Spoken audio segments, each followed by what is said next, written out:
Барлықтарыңызға сәлем. Бүгінгі видеоблогта мен сіздерге апельсиннен жасалатын өте жұмсақ осындай күшті пирогтың рецептісімен бөлісетін боламын. Ал сіздер менің арнама тіркеліп қойыңыздар және де осы видеоны соңына дейін қараңыздар.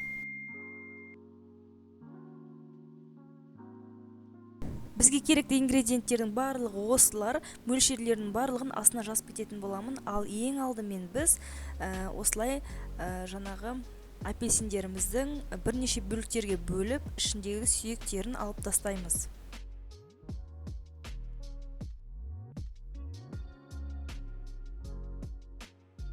Апельсиндердің барлығын турап, ішіндегі сүйектердің барлығын алып тастадым. Енді оны осындай шұңғыл ыдысымызға саламыз. Оның үстінен сұйық май және де сүтті құйып, жақсылап тұрып блендермен езіп аламыз.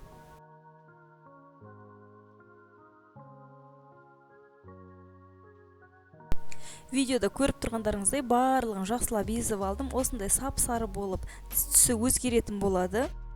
Келесі кезекте оның үстіне тұзымызды шым-шым ғана және де қант, жұмыртқа барлығын салып, жақсылап тұрып миксермен араластырамыз.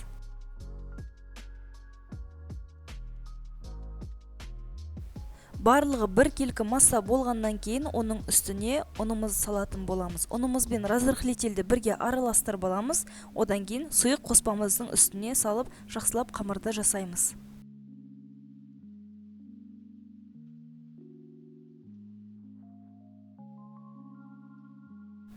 Онымен разрыхлительді араластырып алдым. Енді оны осы жұмыртқалы массамыздың үстіне салып, лопаткамен немесе осылай миксермен араластырсаңыздар да болады. Мен осылай араластырып шықтым.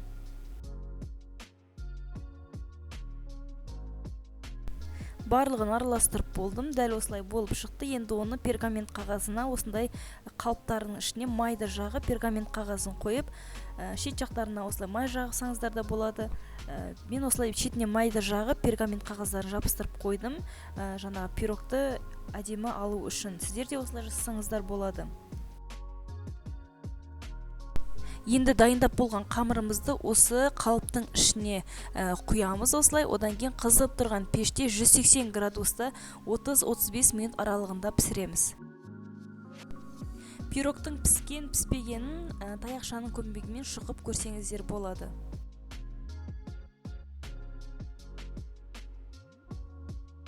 Достар, дәл осы рецептпен жасап көріңіздер, сіздерге ұнайтынына сенімдімін. Себебі бұл пирогтың іші өте ылғалды, сондай үлпілдек болып піседі. Достар, видеоны соңына дейін көрген болсаңыз, менің арнама тіркеліп кетіңіздер және де өз пікірлеріңізді жазып, лайк басып кетіңіздер. Келесі видеода кездескенше сау болыңыздар.